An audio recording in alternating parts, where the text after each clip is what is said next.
یہ استثناء کے لیے آیا ہے، اور اناثن اس کے آگے جو منصوب اسم ہو کر آیا ہے حمزہ نون سا روٹ ورڈ کے ساتھ، اناث اصل میں جو ہے یہ عورتوں کے لیے استعمال ہوتا ہے یہ صیغہ، اس کا واحد ہے انثا، اور انثا کے معنی ہوتے ہیں عورت یا مونس کوئی چیز، زنانی کوئی شے۔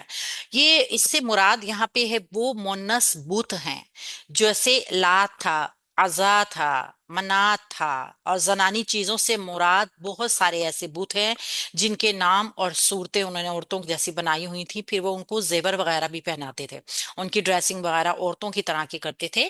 تو ہر ایک قبیلے میں ایسے بہت سارے بت ہوتے تھے جو انثا بن فلاں، انثا بن فلاں کے نام سے مشہور ہوا کرتے تھے۔ ہم اس کو بھی دیکھتے ہیں، تو یہاں پہ اللہ حرف استثناء نے مستثنا کر دیا اناثن کو، ٹھیک ہے۔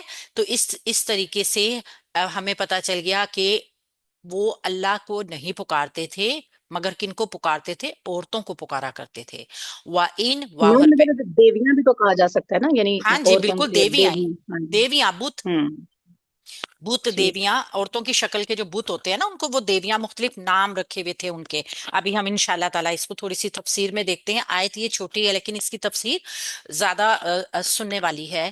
وَإِن اور نہیں، واو حرف عطف ہے، ان نافیہ ہے، یدعون وہ پکارتے ہیں، فعل ہے مضارع کا، جمع مذکر غائب کا صیغہ ہے، دال عین واو اس کا روٹ ورڈ ہے، اور ہم کی ضمیر اس کے اندر بھی فاعل ہے۔ نہیں وہ پکارتے، فعل با فاعل، الا سوائے۔ اب یہاں پہ الا جو آیا ہے نا یہ استثناء کر رہا ہے، کن کو پکارتے ہیں؟ شیطانن، شیطانوں کے، مریدن سرکشوں کو، یعنی سرکش شیطان کو۔ یہ دو صفات جو ہے نا، شیطان کی صفت ہے کہ وہ سرکش ہے، تو یہ مرکب توصیفی کا پیٹرن بن جائے گا، شیطان کیسا؟ جو کہ سرکش ہے۔ تو شین طانون اور میم رات دال روٹ ورڈ کے ساتھ یہ سرکش، نافرمان، اصل میں مردہ اس کی جمع ہے۔ شیطان کا معنی ہی جو ہے نا وہ سرکش ہے، باغی ہے، اللہ کے حکم کا نافرمان ہے، وہ چاہے انسانوں میں سے ہو، چاہے وہ جنات میں سے ہے، چاہے وہ کوئی بھی جنس میں سے ہے، اگر وہ اللہ کا نافرمان ہے تو اس کو شیطان، شین قانون روٹ ورڈ سے شو کریں گے، تو یہ مرکب توصیفی مستثنا ہو جائے گا۔ تو یہ استثناء اور مستثنا دونوں مل کر مستثنا منہو کے متعلق ہو جائیں گے، منہو کے ساتھ، کیونکہ یہ جو پہلے والا جملہ ہوتا ہے نا، یہ جو بعد والا جملہ اللہ کے بعد اس سے باہر ہو جاتا ہے، اس کی قید سے باہر ہو جاتا ہے۔ تو یہاں پہ کیا بتایا گیا؟ وہ سرکش شیطان کے سوا اور کسی کو نہیں پکارتے تھے، ان کا پکارنا صرف اور صرف شیطان کو تھا۔ ہر ایک چیز جو ہوتی ہے نا وہ ایک طرح کا الہ رکھتی ہے نا اپنا، کوئی نہ کوئی۔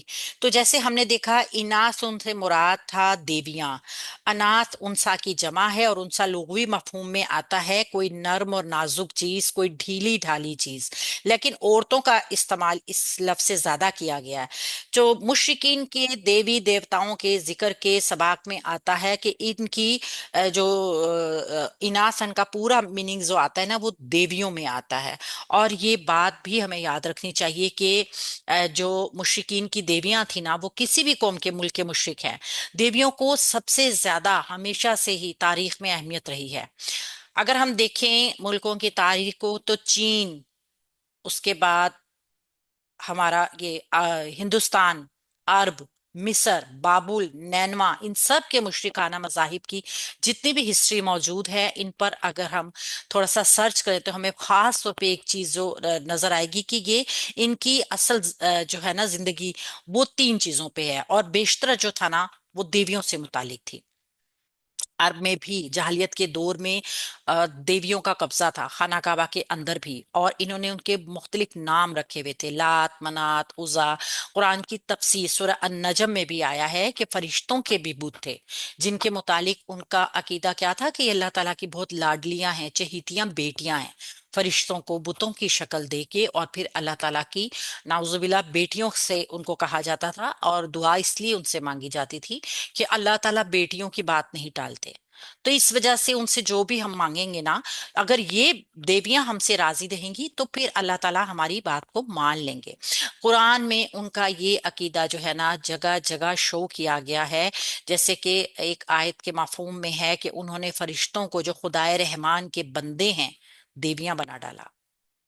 اور ظاہر ہے جب تو طاغوت کی بحث بھی یہی ہے کہ جو بھی جس کا الہ ہے وہ اسی کے ساتھ ہے، اسی کے دین پر ہے۔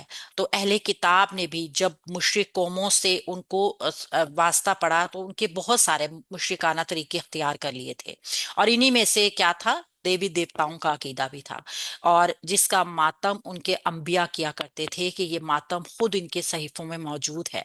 نصارہ حضرت مریم کی نسبت جو عقیدہ رکھتے ہیں وہ بھی ہم سب جانتے ہیں۔ اگر آپ کبھی کسی چرچ میں جائیں تو آپ کو جگہ جگہ وہاں پر حضرت عیسیٰ اور حضرت مریم علیہ السلام کے بت ملیں گے۔ شرک کا امام شیطان ہے، اور یہاں پہ شو کیا گیا ہے وَإِن يَدْعُونَ إِلَّا شَيْطَانًا مَرِيدًا، یعنی شیطان کے پکارنے کا ذکر اصل مرشد شرک کی حیثیت ہے، اس لیے کہ وہی ہے، وہ ذات ہے جس نے سب سے پہلے دنیا کی میں آنے سے بھی پہلے آدم کو سجدہ کرنے کے معاملے میں اللہ کی نافرمانی کی تھی، اور جب اللہ نے اس کی سرکشی پر اس کو لعنت کی، اس کو ملعون قرار دے دیا، تو پھر اس کی دھمکی تھی اللہ کے کو کہ تیرے بندوں کو میں توحید سے ہٹا دوں گا۔ یعنی کہ یہ ایک جنگ تھی جو رحمان اور شیطان کی تھی، جو کہ ازل سے ہے، ابد سے ہے، ازل تک رہے گی، ٹھیک ہے نا؟ تو کیا ہے کہ آ، اس اعتبار سے وہ ہر دعا، ہر عبادت، ہر وہ اطاعت جو کسی بھی غیر اللہ کے سامنے کی جائے گی یا کسی غیر اللہ کے لیے کی جائے گی، چاہے اس کا واسطہ ڈائریکٹ ہو یا بالواسطہ ہو، وہ اس کا جو امام ہے نا وہ شیطان ہی ہے، کیونکہ وہ تمام عبادتیں اللہ کے لیے نہیں ہوں گی۔ جب الہ ہی سچے دل سے وہ نہیں ہے جو معبود ہے، تو پھر اس عبادت کی کوئی حیثیت نہیں رہے گی۔ یہ چیز بہت کاؤنٹ کرتی ہے کہ ہمیں یہ پتا ہو کہ ہم جو بھی عبادت کر رہے ہیں اس کی بیک گراؤنڈ کیا ہے۔ آج ہمارے ہاں معاشرے میں نا خود ساختہ عبادات بہت ساری بن گئی ہیں، اور یہ خود ساختہ عبادات جو ہوتی ہیں نا، اگر ان کو ہم اس طریقے سے کرتے ہیں تو پھر جو ہے وہ ہمارے دین کو خطرہ ہو سکتا ہے۔ جب شیطان نے اللہ کے بندوں کو شرک کرنے کی میں مبتلا کرنے کی دھمکی دی تھی اللہ تعالیٰ کو، تو اللہ تعالیٰ نے اس ٹائم پر ہی اس پر لعنت کر دی تھی، اور وہ پھر کیا ہوا؟ اس کی یہ صفت مریدن، را واو دال میم مردود میم را دال، یہ ابدی صفت ہو گئی، اس کی دائمی ہو گئی، یعنی اب یہ ہمیشہ ہمیشہ رہنے والی اس کے اندر صفت ہے۔ تو کیا ہے کہ اللہ تعالیٰ نے اظہار نفرت کا یہ سب سے بہتر طریقہ اختیار کیا۔ ہم بھی جب کسی سے نفرت کرتے ہیں تو ہم کیا کرتے ہیں؟ اس کو بد دعا دے دیتے ہیں، لعنت ہو تیرے پہ، حالانکہ ہمیں یہ معلوم